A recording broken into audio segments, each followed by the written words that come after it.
to Runoff Candidate Forum. My name is Deanne Lee. I am the East Texas Regional Advocacy Director for Raise Your Hand Texas. The future of Texas, our economy, communities, and citizenry depends on how well we prepare our students today. All students deserve a level playing field and equal access to a quality public education regardless of their zip code. We believe the future of Texas is in our public schools, and tonight's purpose is to allow you the opportunity to know where each candidate stands on public education issues. Raise Your Hand Texas is a nonprofit, nonpartisan organization that was founded to advance public education. We are coordinating a series of forums across the state in the weeks leading up to the March 5th primary and again in November. We are grateful to Dr. Dina Stever, Superintendent of Sulphur Springs ISD, for assisting in the preparation of this forum. Please stand and join two of our local students in the Pledge of Allegiance and the Texas Pledge. The students are Grant Glass and Isabel Hardy.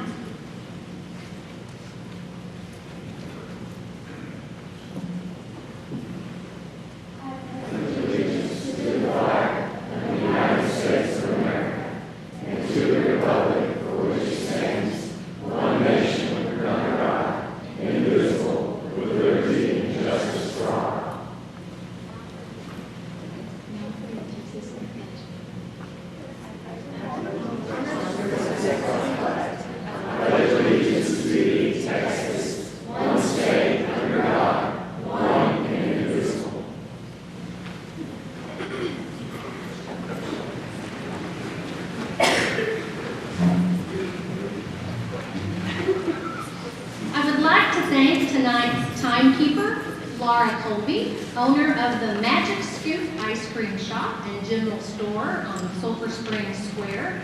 Laura and her husband Adam live in Cumbie and have been an active part of Hopkins County for 9 years. I would now like to introduce the moderator for tonight's forum, Butch Burney, President and CEO of the Hopkins County Chamber. Mr. Burney, a native of Hopkins County, is the President and CEO, as I said, of the Hopkins County Chamber of Commerce. Butch is a graduate of Sulphur Springs High School and Sul Ross State University. Butch is currently on the Wildcat Hall of Honor Committee and the Hopkins County Civic Center Board of Directors. He has served as chairman on the Chamber of Commerce Board of Directors and served in many capacities in youth sports and civic organizations. He is married to Karen, a graduate of Como-Picton High School and Harris Junior College's School of Nursing, where she received her RN degree. They have 4 children and 5 grandchildren.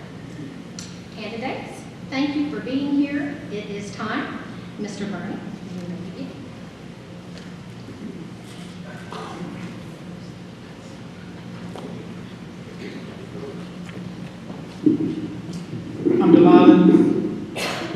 I'm delighted to moderate this evening's forum.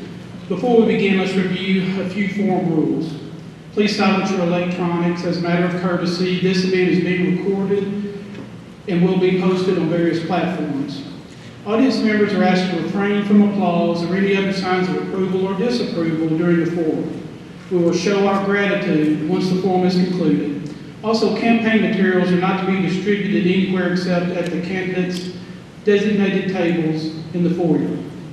The candidates for Texas House District 2 are seated in alphabetical order. The candidates will give opening remarks for up to 3 minutes in order from left to right. The speaking order for candidates' answers to questions will alternate, and each candidate will have 2 minutes to answer. Our timekeeper will raise signs to let us know how much time is left. The yellow sign indicates that 30 seconds remain, and the red sign indicates that time is up. Candidates are asked to please stop promptly when your time is up. Candidates, please respond directly to questions and talk about your own positions, not those of the other candidate. Please do not interrupt the other candidate or attempt to engage them when you are speaking. If I feel that a candidate is not respecting the rules, I will kindly interrupt the candidate and redirect the conversation. All candidates for the office of State Representative District 2 were invited. The order in which the candidates are seated was determined by alphabetical order according to last name. The candidates present tonight are Mrs. Jill Dutton, Republican, and Mr. Brent Money, Republican. Each candidate will now have up to 3 minutes for opening remarks. We ask each of you to tell us about yourself and about your family's experience with Texas Public Schools. Mrs. Dutton, you go first. I'm Jill Dutton, and I'm running to be your next state representative. I've lived in Van Zandt County for 25 years. I'm a small business owner, a lifelong conservative Republican, a wife, a mother, and a former Van ISD school board member. I grew up in Dallas, where I went to DISD schools through 6th grade, but then I went to Dallas Christian for 7th and 8th grade and 9th through 12th. Our 3 children attended public, private, and a homeschool mixed environment. With all the different school experiences, it was our local rural public school in Van that provided the best, well-rounded educational experience for our family. Our rural public schools are the cornerstone of our communities and often the largest employers in our counties. It is where our schools rally around our kids. Our schools support our teachers and our communities. We champion the profession. Our schools pray at board meetings and athletic events. And students know and see their teachers at church on Sunday morning. Our rural schools encompass that small town value which our Lone Star State is founded. I'm proud of our public schools, our teachers, our staff, and our administrators. I cannot imagine being in a profession where every 2 years, 181 men and women change the rules and add more accountability every 2 years. After every single legislative session, I've watched you approach every mandate, test, funding challenge as an opportunity. You've taken everything the legislature has thrown at you to improve yourselves, your schools, your students, and your communities. There's a lot to be proud of and celebrate in public education. It's time to elect a state representative who will celebrate what you've accomplished, provide the support and resources that you need, and value the teachers for the heroes that you are. Mr. Money. Hello, my name is Brent Money. I live in Greenville, Texas. I have 5 kids, my wife and I. 3 of them are back there in the back, and we have educated our kids at public school, private school, charter school, and homeschool. My wife was educated at Campbell Public Schools, homeschool, and at Greenville Christian School, where we met. When I graduated from Texas A&M Commerce with a biology degree and wasn't quite sure yet what I wanted to do with my life, I went and taught at Greenville High School for 2 years, taught high school science, 9th and 10th grade, before deciding to go into law school. Now I'll talk a little bit about that experience as we go. And then from 2017 to 2019, I was a board member, and don't quote me on this, I think I was the vice president, I don't remember, doesn't matter, of Heritage Academy Charter Schools, which is a multi-campus charter school in Central Texas that I was involved with. And so I have some experience. I am not saying I have the answers. I think that in my life I have been involved in public schools. As a teacher, I know that even 20 years ago, when I was teaching, sitting in the teachers' lounge and listening to the teachers who had been teaching for 20, 30 years, it just said the kids just aren't the same today as they were back then. And while that was true, my thought at the time was kids are the same as they always are. Their parents are getting worse. We've got to figure out something to do because the school can't fix every problem that exists in a home. Well, fast forward 20 years, and those students that I was teaching have students that age. The ones that weren't being parented well, now we're another generation into it. And as I've talked with school teachers and administrators, principals, superintendents throughout this campaign, I'm shocked and heartbroken at some of the stories and some of the hurdles that you guys have to deal with. And I think there's no doubt that our system is broken. But the system is not a system that you built. It's a system you have to live in. It's a system that you have to do. But it's built by people in Austin, people running for the job that Ms. Dutton and I are running for. And so it's important that we understand where you're coming from and the hurts that you have, the pains, the obstacles you have to learning and teaching in a classroom. And I've endeavored to try to learn those things, and I hope that you'll see that tonight. But I want you to hear that I don't feel like I have all the answers. And I'm ready to continue to listen to you and to hear what you have to say so that we can create a system that puts the parents and the teachers and the local people back in charge instead of trying to fix every problem in the classroom in Austin. Thank you both. We'll begin the question and answer part of the forum. The candidates have been notified of these questions ahead of time, and they each have up to 2 minutes to respond. The 88th regular legislative session and the additional 4 special sessions elevated numerous education policy issues at our Texas Capitol. Teacher pay, inflationary pressures, the $1.9 billion special education funding shortfall, rethinking our assessment and accountability systems, and of course, the school choice or voucher debate. Unfortunately, all of these major policy issues ended up stalling and are on hold until either a 5th called special session sometime in 2024 or the next regular session in January of 2025. Texas entered the 2023 legislative sessions with historic budget surpluses. Over $33 billion was available coming into the regular session, and after funding $18+ billion for property tax relief, the state still has $18 billion remaining after updated budget estimates. In addition, the legislature set aside $4 billion in the state budget for school funding and $500 million for vouchers that will remain untouched until legislation is passed by both chambers. Question 1. What do you think were the biggest public education accomplishments of the 88th regular session and special sessions? Mr. Money? First of all, I don't know that there's a lot that happened in the 88th session, regular session, that virtually anybody is excited about. However, when it comes to education, not even counting the $4.5 billion that were just discussed here, the state allocated, I believe it's $6.5 billion or $6.3 billion in new education spending that is not connected to vouchers, education savings account, or anything like that. And so we have a historic investment in schools, in public schools here. There has never been a time in Texas where we have paid more money per student for an education.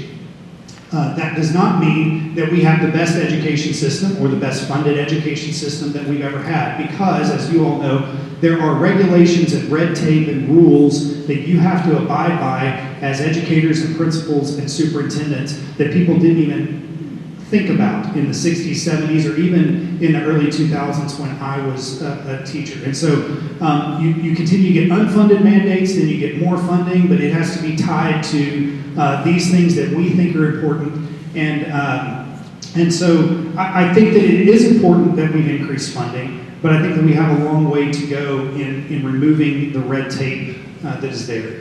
I think the TRS COLA adjustment was very, very important. My mom, who's in the audience tonight, paid into TRS for 30 years and gets most of her retirement that way. And it had been 19 years since there was any adjustment to COLA. That's a very important investment. It's something we don't need to just address every 19 years. Upgrading the instructional material so that parents have more transparency and to get it on grade level. There was so much, I've talked with Mrs. Dutton?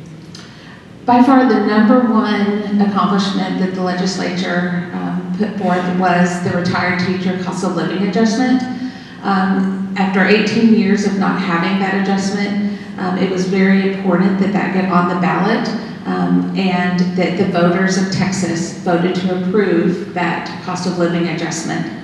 It is really important that TRS stays very strong and solvent. It is the strongest retirement system in Texas and quite possibly in the United States.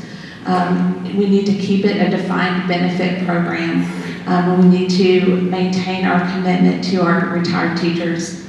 Also, it was really, another really big accomplishment was that we received a tax compression rate in our schools for the taxpayer, but at the same time, the state supplanted that money. Unlike in 2005 when they compressed the tax rate and did not give the schools the state funding that they needed to replace that money, it was really important that they do that this year. And so I feel like that was a big accomplishment for schools. And then the school safety, Governor Abbott provided a grant money that was budgeted from the legislature, and it's providing for our schools to be safer. Window tinting, barriers, a silent panic button. Those are all things that need to be in our classrooms to protect our students. But we did fall short with only 28 cents added per student. Small districts, very small districts like Como-Picton, Martins Mill, Lone Oak, they cannot afford to have a school resource officer at every single campus with just $15,000 per campus. Question number 2 on this topic. What public education issues do you believe still need major attention? Mrs. Dutton? Well, my number one issue is that we need to replace the STAR test. That is a punitive test, and first and foremost, we need to replace that with a norm reference test. Right now, I believe that the STAR test is probably very, very expensive, and there will be cost associated with changing that out. But we do need to change that to a norm reference test to actually measure the academic achievement of students. We also need to reform the accountability rating system. I believe in accountability. Y'all believe in accountability. Administrators believe in accountability. And us as Republicans and conservatives, we believe in accountability, and we need that in our public schools. But our A through F system is very complicated. Nobody understands it. Nobody understands how they're coming up with these, with the ratings in and of themselves. That it's sometimes a school is rated D just because they have a first, second, third grade, but they don't have a fourth grade on that campus. And so there's some minor adjustments that really can make a huge difference in that system. But if it's so complicated that we don't understand how they come up with that, then how is it that our teachers, our administrators, and even our parents are supposed to understand how those changes need to be made in our schools so that they can improve their achievements? And then also school safety, like I just mentioned. We need more school safety and more funding. Mr. Money? The two major responsibilities of the school and the two things that still need work are educational achievement and school safety, which are very similar. So I'll talk to you about what my vision of that is. I think that we have to recognize that the educational achievement, I don't think anybody in this room would disagree that the fact that our students are not as a whole where they need to be academically. If you look at the NAEP data, only 24% of 8th graders are proficient in reading, only 23% are proficient in math. If you look at the TEA ratings, 31% are proficient in reading and math. And that's statewide. Sulphur Springs here, very good school district, it's 49%. And so you think, according to the standards, we're educating less than half of our kids at grade level when it gets to 8th grade. I don't think that's a reflection of the quality of our teachers or the quality of our administrators. I think our system, as I said, is broken. And I do think we need a complete overhaul of the accountability system, but let me explain to you what I think that needs to look like. The reason the accountability system is the way that it is right now is because right now we have a government monopoly, and where there's a monopoly, there has to be regulation and standards. Same as with utilities. The best accountability is parents who have a choice, and then we liberate the school district from all of this. I don't want private schools to have to abide by the same rules as the public schools. I want the public schools to have the same freedom and liberties that the private schools do to innovate and to respond to the needs of their parents and their community. And then with safety, the funding was very inadequate. It was maybe a step in the right direction, but we are not where we need to be with school safety. Thank you. Question 3 on this topic. House Bill 1 by Chairman Buckley during the 4th call special session was one of the House's landmark votes on school issues. The bill contains $7.5 billion for school funding, including funds for a $2,000 to $4,000 teacher pay raise. The bill also contained a voucher provision. This voucher provision was stripped by a vote of 84 to 63, and the bill was ultimately withdrawn. What is the path forward for providing public schools and teachers with additional funding? Mr. Manning? I do not agree with tying teacher funding to education savings accounts or vouchers. That's a political move that I don't like. I like to be straight and direct and accomplish things in order. Teachers definitely need a pay raise, and you have both sides saying that the other side is holding it hostage. You're holding this hostage for that. You're holding that hostage for that. I think that each of them should stand alone on their own merits, so I would not have done that. The path forward for providing public schools additional funding, the current system, I think we have to look at the funding of the current system. Once again, we are funding at a per student rate higher than we ever have, and our educational achievement is the lowest it's ever been. We have to look at how we're allocating our dollars, and we have got to eliminate the rules and regulations and red tape that prevent you from controlling your classrooms, from getting rid of students that are causing disruption to learning and putting them, taking care of that. We've got to eliminate the focus on a test, a one-time test that is crippling to innovation and to education and trying to learn. All of my kids learn at different levels. Some of them are faster on this subject and slower on that subject. And when we say every 3rd grader needs to be here, every 4th grader needs to be here, every 5th grader needs to be here, parents, the state expects that, but even parents don't expect that. They want their kid to be progressing. And so I want to eliminate a lot of that and allow the local school districts to allocate the funds toward the resources that they need and where they need to improve. Our budgeting is a reflection of our priorities when we have a choice on where we put it. When somebody else tells you you have to spend this money here and that money there and that money there, and you only have a teeny bit left and you can allocate, you don't get to set the priorities for your district. Mrs. Dutton? Texas ranks about 43rd in per pupil spending right now. Many districts have adopted a deficit budget, and many of them, after the stimulus funds run out, the COVID money runs out, many will be going to their voters for a TRE election. I believe that what we need to do is, again, replace that very expensive punitive STAR test. It is killing the teaching profession. It is killing our teachers in the classroom, that they are not able to be free to teach the profession that they went to school to learn and craft, and they care about their students, and they're not even able to spend more than one day on one particular concept or subject. And it's a very expensive test, and I believe that if we can replace that with a norm reference test that really truly measures the academic achievement throughout the school year, testing at the beginning, the middle, and the end, to see how far that they have come during that school year, to see those gains, measure them by what they've learned and gained throughout the school year, not just one day, one test, testing on material that they learned last year, the current year, and even the year that they haven't even received the instruction on yet.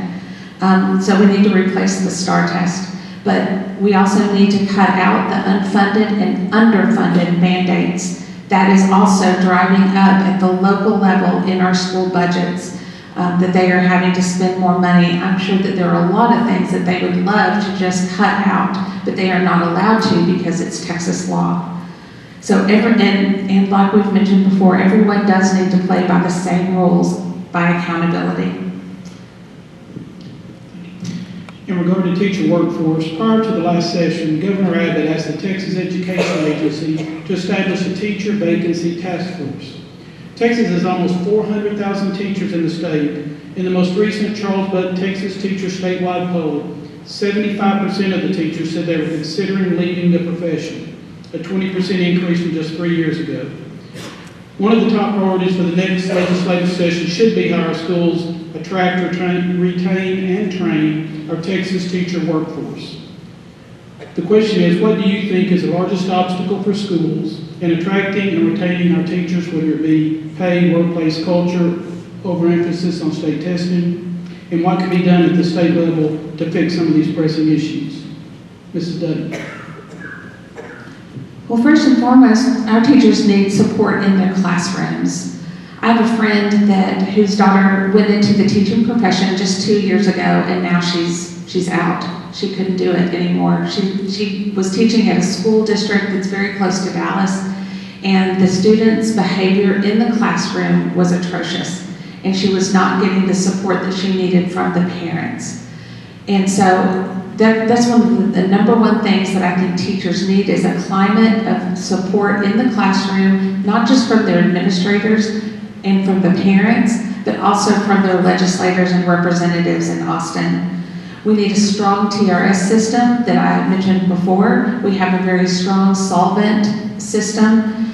We also need to work with our congressmen in Washington to end the GPO in retirement, where teachers are not able to draw from their Social Security and their TRS. It's their money. We need to replace the STAR, which I've already mentioned, and reform the accountability rating system. I think those four would help attract teachers to the profession. Again, the STAR test is killing the teaching profession. No one wants to go into this profession knowing that they're going to have to give this STAR test and have their students go through that kind of stress. The parents are going through that kind of stress. Our middle child, our daughter, as a junior in high school, decided she was done with the STAR test. She wasn't going to do it anymore. And so she researched on her own a homeschool mixed charter school environment, and we allowed her to do that because she just was not going to do it anymore. She was number 3 in her class at Van ISD. She loved her school, she loved her friends, but she was done with that STAR. And I believe that there's a lot of students and parents that are done as well. Mr. Mooney. The number one thing is for any type of retention and recruitment is always going to be pay.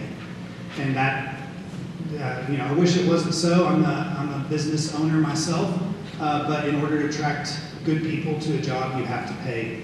And there was a nursing shortage when my wife was a young nurse, and the reason there was a nursing shortage is because we weren't paying nurses enough, and so hospitals had to adjust.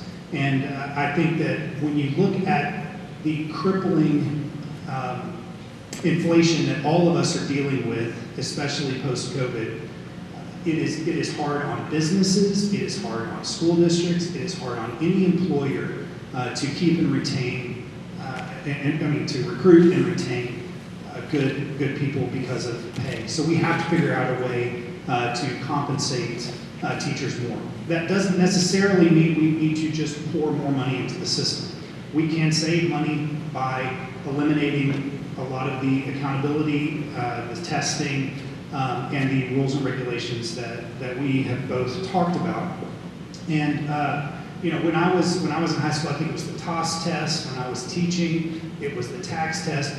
The problem isn't the test needs to be tweaked here. We need a different kind of test. I mean, everybody I think agrees we need some kind of measuring stick, but that measuring stick should be a measuring stick that tells the parents and the teacher where that student is, not tells everyone else where the school district is. That's not fair. It's way too much.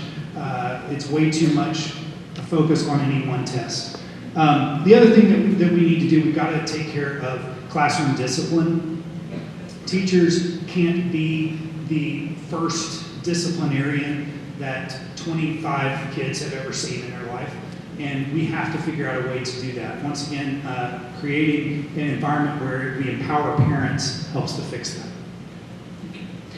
School safety is one of the biggest priorities of our schools. During the 88th regular session, House Bill 2, which requires at least one armed security officer to be present during regular school hours at each district campus, provided a funding provision that increased the existing allotment from $9.72 per student to $10 per student, and provided an additional $15,000 per campus. The question is, have you talked with your school districts or campus principals about how this new provision is being implemented and what else needs to be done to help keep our schools safe? Mr. Money? Yes, I've talked with several principals and superintendents about this. For small school districts, well, it doesn't matter what size your school district is. $15,000 is not enough to hire someone.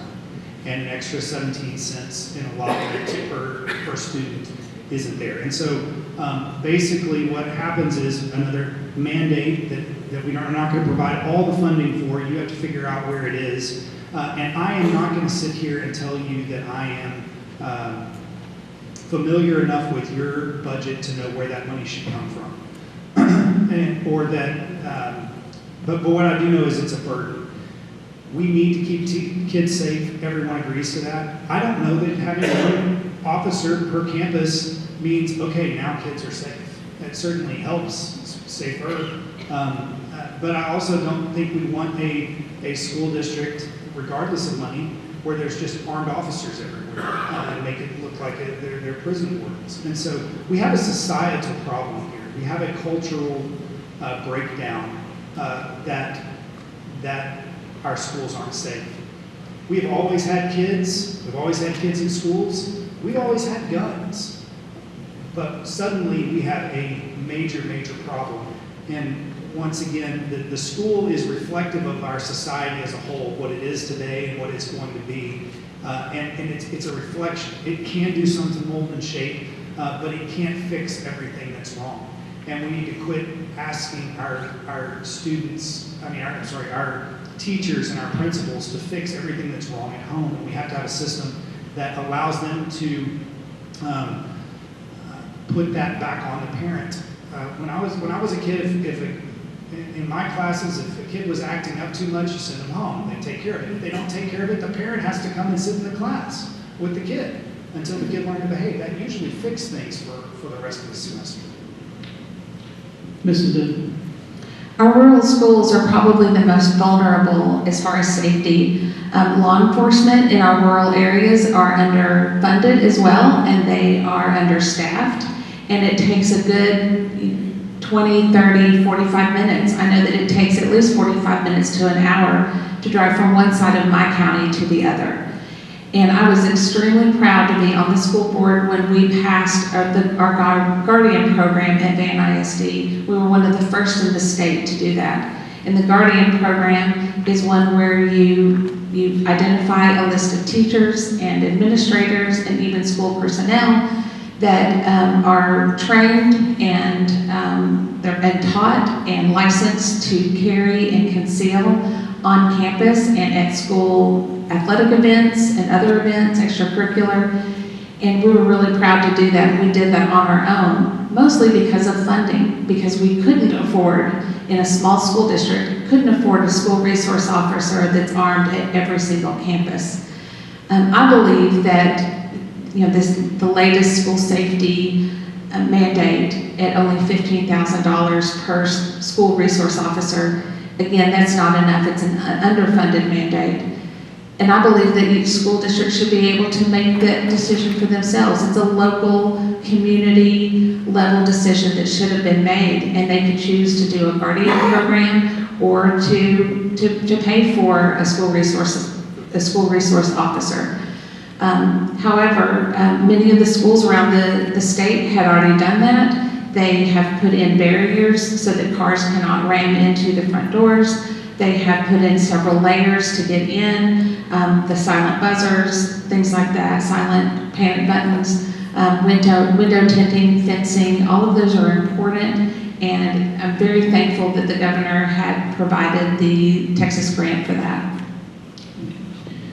In regard to assessment and accountability, there have been a lot of discussion about the overemphasis on tests in recent years. Our current A through F accountability system is entirely based on STAR to rate our schools at the elementary and middle school levels. In February, the Travis County District Court will decide whether or not to allow TEA to move forward on new college, career, military readiness rules that will drastically impact the overall ratings of campuses and school districts. The question is, should our accountability system be so dependent on the STAR or any standardized test, and what factors of school quality would you like to see included when rating our public schools? Mrs. Dutton.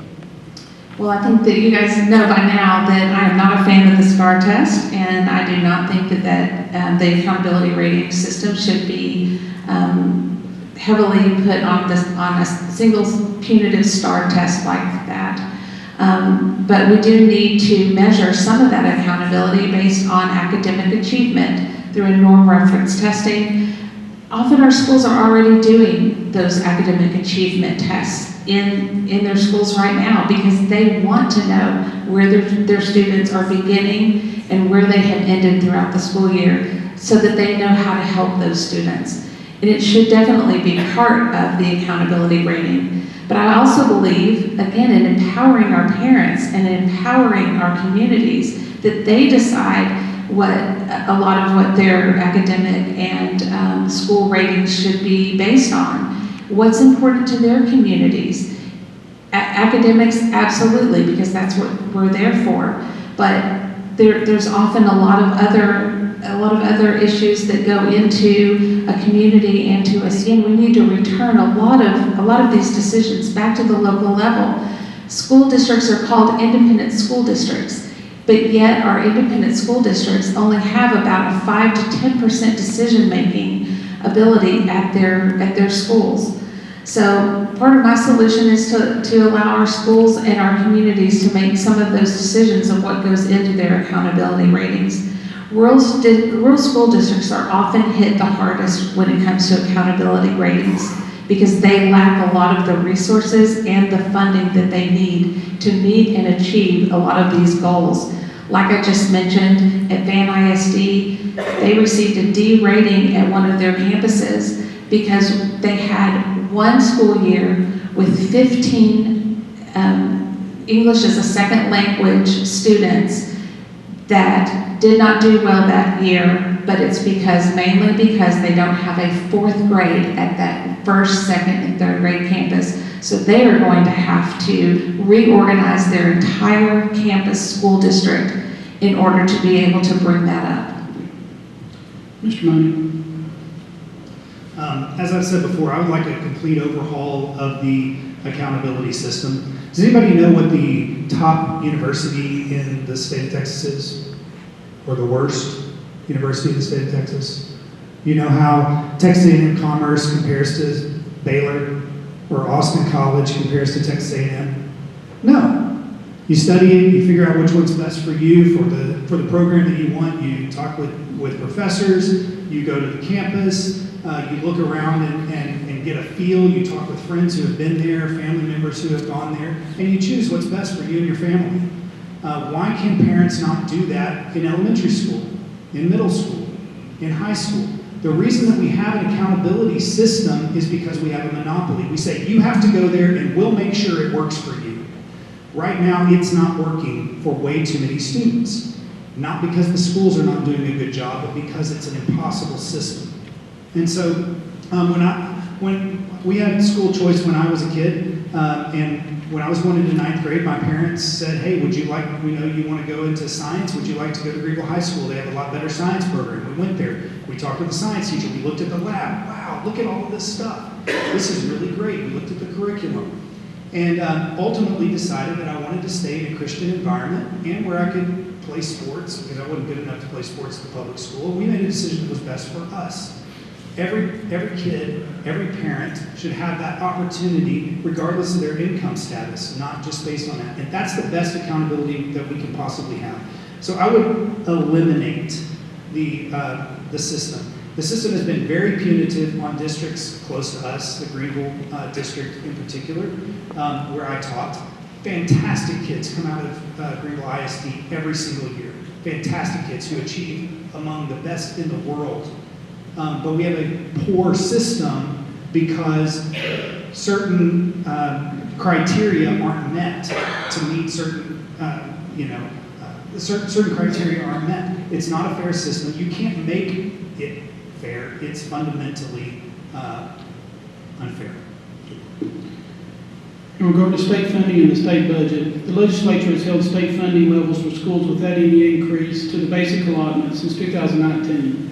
Double-digit inflation over the past 4 years has placed pressure on our schools. This school year, federal stimulus funding runs out and must be obligated if there is any remaining in the school's account. The question is, have you talked to your school districts about what they are doing with their federal stimulus funds? If so, how are they using those funds to address learning loss? And what are schools going to do once these stimulus funds run out? Mr. Money? I haven't talked to every school district, but I haven't found one yet that the stimulus funds have not run out or will run out during this school year. And so the idea, I guess, was to allow interventions to catch people up from the time that they missed. But the administrators that I've talked to have already had to start cutting back on tutors and programs and personnel because the funding is gone. So I think that we're at the end of the stimulus funds. The other part of the question was, what are schools going to do once the stimulus funds run out? They have to make cuts to academic programming that they shouldn't have to make. This is a good. Another thing that I think that is impacting a lot of school districts is this SHARS federal funding, the Medicaid reimbursement.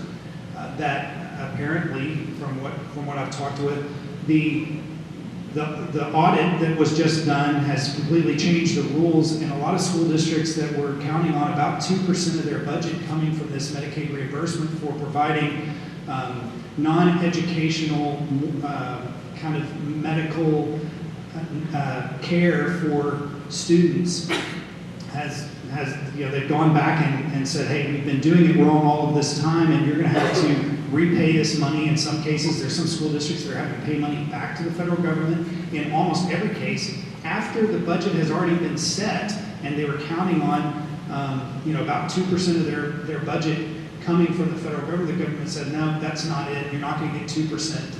You're going to get about a tenth of that or a 20th of that. And so there's a major funding gap, and I think a lot of our districts with the federal stimulus funds and then the SHARS funding are operating at a deficit right now. Ms. Dutton?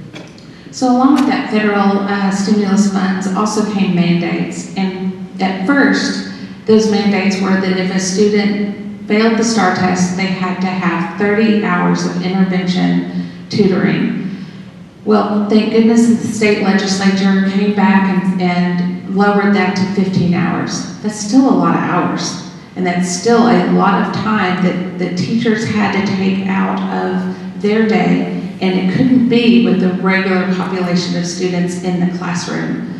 So schools often had to hire aides and additional teachers just to meet the federal stimulus mandate. But kudos to a lot of the superintendents that may actually be in this room right now.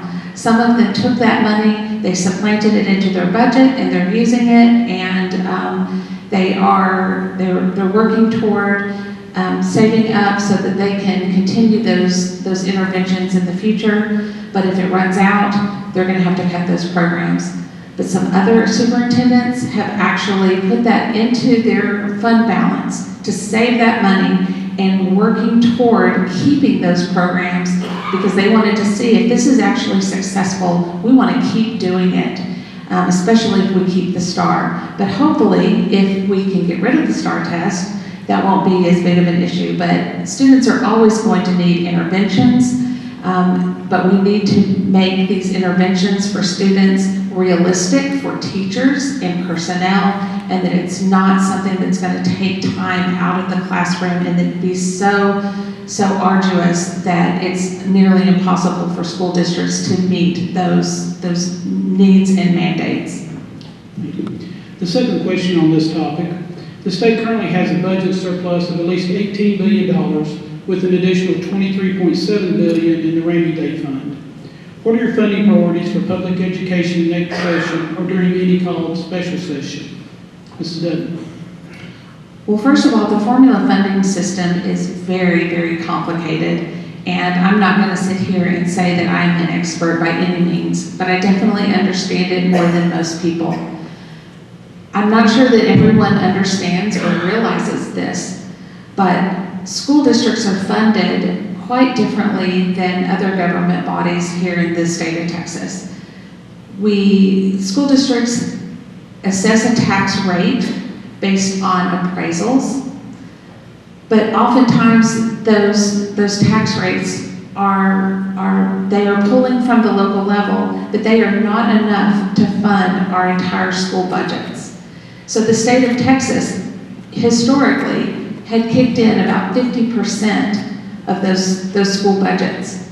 Over the last 15 years, the state of Texas has reduced their kicking in or their portion of the school district's budgets to around 30 to 40%, putting more and more burden on the local taxpayer. So at the local level of school districts, they are actually penalized for reducing their tax rate. So if they tax at the highest rate possible that the state of Texas tells them that they need to tax, they will get the maximum amount of state funding to help with their school budgets. But if they lower those tax rates below a certain level, they actually are penalized and their state funding is reduced. Well, with the additional unfunded and underfunded mandates, this is putting more and more of a stress and burden on the local taxpayer. So the better that we fund our schools, the better that we can fund our schools from the state, the less burden it will be on our local taxpayers. Mr. Money. Actually, for the first time in many, many, many years, the state is now funding over half of the M&O rate. And I'm not saying that's enough. We need to continue to do that. So I would continue to use budgetary surpluses to pay down that M&O rate and put more of that burden on the state than on the local. I would not touch the rainy day fund for anything that's operational. I don't think it's good. It's good fiscal policy to use fund balance or savings for ongoing operational costs, and so I wouldn't do that. There may be some capital expenditures that need to be done. If we need to make one-time safety improvements in campuses or things like that, that's something I could be open to. But in general, I don't spend savings on operations. I think we need to sit down with the education code and just start slashing away at it more than we need to add things into it. And I'd love to sit down with some superintendents, board members, teachers in the room and work through what those laws and rules and regulations do to you on a day-to-day or year-to-year basis, because I think that's where we can find some common ground and some freedom to liberate the school districts to do what you really want to do, instead of having to spend so much time on state compliance and reporting and accountability and things like that. Just teach the kids. This is what you've been trained for. This is what your passion is. It's what you're good at. Just do it. And if you're not doing it well enough, your school board will let you know. The parents will let you know, and changes and adjustments will be made. You don't need a bureaucrat in Austin reading a report to see whether or not you handled that disciplinary issue correctly. And so, from a funding standpoint, you can look at the overall amount of funding and say things need to change, but I'd like to look at specifically where the money that's already being spent is going. In regard to pre-kindergarten education, during the 85th legislative session in 2019, Texas made great strides to increase funding for pre-kindergarten instruction, expanding the amount of money and qualifying enrolled for full-day pre-kindergarten.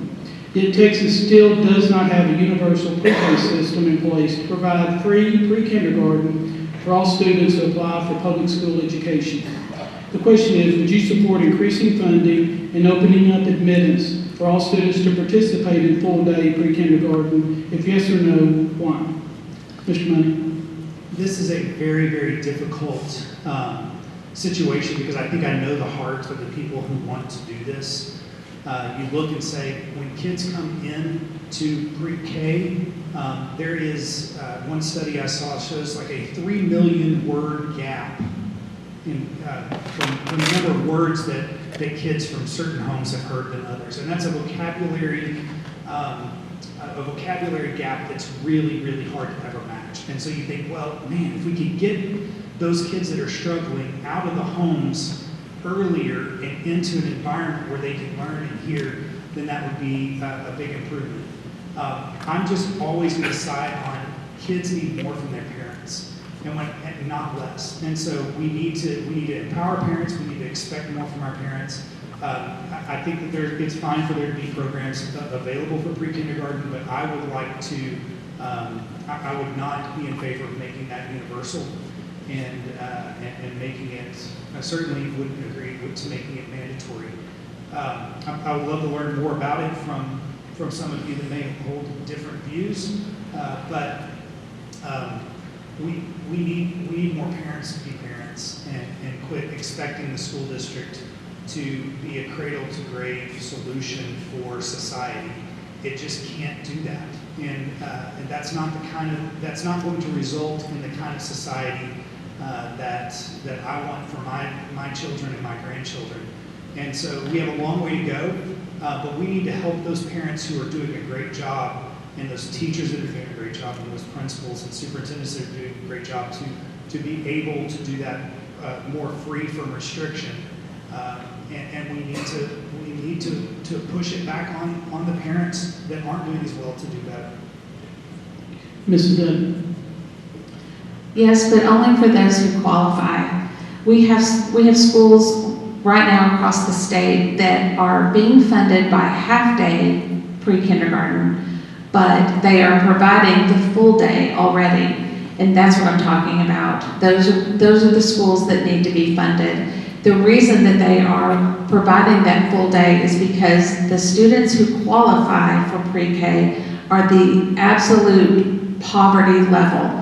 Those parents cannot afford, and they're mostly not able to drop their child off mid-morning and pick them up mid-afternoon. So therefore, the schools are already providing that all-day pre-kindergarten for those families right now, but they are only being funded for half-day. So I'm in favor of increasing the funding for those schools who qualify right now. Thank you. Each candidate will now have 2 minutes for closing statements. Mrs. Dutton was first in the opening remarks. Mr. Money will be first in the closing. I'd like to thank all of you for coming and for spending time listening to us explain what our views are on these very important issues. And I hope that you heard from me a willingness to learn, to listen. I'm always going to side on giving parents and local school districts more control, more power, and having Austin stay out of the business of educating kids. The job of the state legislature should primarily be to provide adequate funding, not to regulate your classroom, regulate your building, regulate your transportation, regulate everything about how you run your campus. We also have to be mindful that not in these districts hopefully, but in some other districts, people are doing crazy things, indoctrinating kids with harmful ideology that it has no place in a school. And so as a legislature, you do want to step in and say, hey, you can't do that. And so it's a balance to figure out what things can we do and what things shouldn't we do. But we do need to have adequate funding, release you from the restrictions. I think the burden that you feel every day to do your job, the reason 75% of teachers are considering a different profession, it's not just about money. I think most of those 75%, if you said, well, we're going to increase $10,000 per year, that would help. But they don't like having to go out and buy supplies for their classroom. How about teacher spending accounts that allow people, if they need some extra? How about curriculum that makes sense? How about just getting the troublemakers out of my classroom so that I can teach? That's what I got into this for the students, so that I can teach. So I would appreciate your vote. Thank you. Mrs. Dutton. Thank you, Raise Your Hand Texas and Sulphur Springs ISD for organizing this forum and having us here tonight. It is important that we elect the right representative for House District 2. Public schools are the cornerstone and often the largest employer in our communities. But more importantly, public education is the single largest recipient of the state's budget each year. Therefore, it's imperative we elect a representative who understands its funding, who understands its importance in our communities, who celebrates your accomplishments, and understands education's current and future needs. I am that candidate because I have walked through and experienced challenges that I turned into opportunities. When Van ISD's budget was cut $2 million because of a state budget shortfall, Van ISD took inventory of our priorities, cut the budget, and put students first. In a previous response to a school shooting, we were one of the first districts in the state to implement the Guardian program. When Van ISD needed to improve K-3 reading scores, we turned it into an opportunity to involve our church and community leaders. I started the Literacy Partners program, matching students with volunteers to read together once a week. When parents felt their concerns were not heard, I utilized the School Health Advisory Council to turn a concerned parent into an involved parent. And when Van ISD was hit by an F4 tornado, Van ISD board responded with an opportunity asking our voters and taxpayers permission to add classroom space and build a career and technology center. This opportunity has provided certificates and careers in high school, at the high school level for vet tech, pharmacy tech, and carpentry. I am the candidate who cares about public education, who listens to public education, who puts students first, and who takes challenges and turns them into opportunities. Thank you. Thank you. This concludes our candidate forum. Thank you both for participating, and let's show our gratitude to the candidates for their participation.